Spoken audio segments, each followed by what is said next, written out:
სახელითა მამისათა, დაძისათა, დაწმინდისა, სულისათა. მოგესალმებით, ბიბლია ყოველ დღე. მშვიდობა და ღვთის მადლი თქვენ და თქვენ სახლს. მეგობრებო, დღევანდელი თემა არის შური, საშინელი ცოდვა. შურის ტყეობაში მყოფი ადამიანი ვერ დაინახავს ჭეშმარიტებას, ხო? ასე იგი შური, ხო, რა არის და რატომ არის იგი საშიში. მეგობრებო, შური ნიშნავს გულში დამალულ მწუხარებას.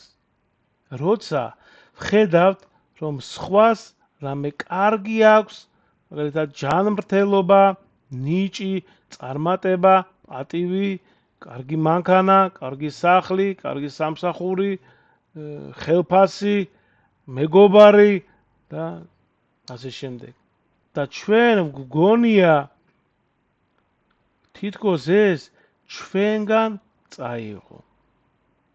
ეს არის ბნება, გესმით? საშინელი ბნება და საშინელი ცოდვა. ამ ბნებას თან ახლავს უხილავი მტრობა და სიხარული.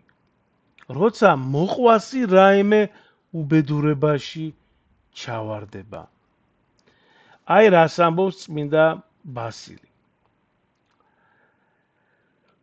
შური არის ეშმაკის საქმე, რადგან ეშმაკმაც სწორედ შურის გამო სწოდა ვერ შეეგუა, ხო? რომ ღვთის ქმნილება, ანუ ადამიანი, ხო? მასზე დიდ სიყვარულს იღებდა ღვთისგან.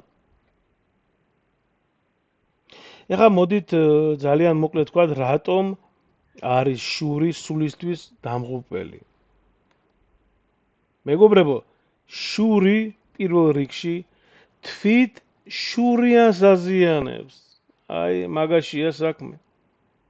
ისევე როგორც ჟანგი ჭამს რკინას შიგნიდან. შური შიგნიდან ანგრევს გულსა და გონებას. შურიანი ადამიანი ვერ ისვენებს. გიჟგავს, ესე იგი და სხვა რამეზე ვერ ფიქრობს. იმითი ცხოვრობს, იმითი აწუხებს ისა. ვერც სხვისი სიხარული უხარია, ხო, არც, ხო? ანუ არც საკუთარი ცხოვრების მადლი. ადამიანს ყოველთვის მეტი და მეტი უნდა, ყოველთვის ის არ კმაყოფილდება, ხო?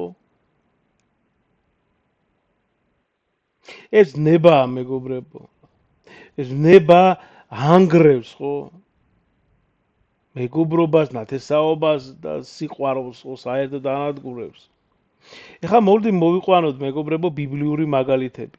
წმინდა ბასილი გვახსენებს, რომ შური იყო კაენისა, გახსოვთ ხო ბიბლიური ისტორია, ძველ აღთქმაში ბიბლიისა კაენი და აბელი, ესე იგი კაენმა რომ მოკლა აბელი, რის გამო? კაენის, ესე იგი შურის გამო, რომელმაც შურის გამო მოკლა თავისი ძმა აბელი. შემდეგ საულისა, ხო, რომელსაც დავითის გამარჯვება ვერ გაუხარდა და სიკვდილი დევნა დაუწყო. ასევე ჩვენ ვიცით ისტორია იოსების ძმების, რომლებმაც შურის გამო იგი მონად გაყიდეს. სხვათა შორის, მეგობრებო, ამას ჩვენ ყველაფერს გავივლით ჩემ არზე, ღვთის შეწევნით, ღვთის მადლით. მომიხსენიეთ მეც გთხოვთ ლოცვებში, ვლადიმერი მქვია, ვლადიმერი მომიხსენიეთ ლოცვებში, რომ მე ღმერთმა მომცეს ძალა, რომ ბოლომდე ავტვირთო ბიბლია, მთლიანი სრული ბიბლია, თავის წმინდა მამების გამარტებით YouTube-ზე, რომ ეს იყოს, თქვა და ღვთის სიტყვა რომ გავავრცელოთ, რომ მოусმინო რაც შეიძლება მეტმა ადამიანმა, ჩვენმა საქართველოში მყოფმა, საზღვარგარეთყოფმა ემიგრანტებმა, ვინც არის უსინათლოები, ვისაც არ, რომ ეს უსინათლოებსაც, რა თქმა უნდა, ვინც ვერ ხედავს, მოусმენს და ეს რა თქმა უნდა მადლია და თქვენ შეიტანეთ წვლილი ღვთისნების და სიტყვის გავრცელებაში. აქვე მინდა ვისარგებლო და ასევე გთხოვოთ რომ გააზიარეთ ეს ვიდეო, რაც შეიძლება მეტ ადამიანს გაუზიარეთ, დააკომენტარეთ, ესე იგი მოიწონეთ ვიდეო, ლაიქით და ესე იგი გამოიწერეთ არხი, ამით თქვენ დამეხმარებით მე და დაეხმარებით ესე იგი არხის განვითარებაში. გაიხარეთ. და შემდეგ იოსების ძმები, ხო და რა დავიწყე საუბარი, ხო და ამას ჩვენ გავვლით ყველაფერი, იმიტომ რომ მე არხზე მაქვს, ესე იგი ძველი აღთმაც იქნება და ახალი აღთმაც. ძველი აღთმა დავიდე და ესე დავიწყე, რამოდენიმე თავი არის უკვე ატვირთული და ვისაც სურვილი გექნებათ, შეგიძლიათ შევძადეთ და მოусმინოთ. და ბოლოს იუდეველებისა, ხო, რომლებმაც შურის გამო რა ქნეს ქრისტე ჯვარზე გააკრეს. როგორ ამოვიცნოთ შური საკუთარ თავში?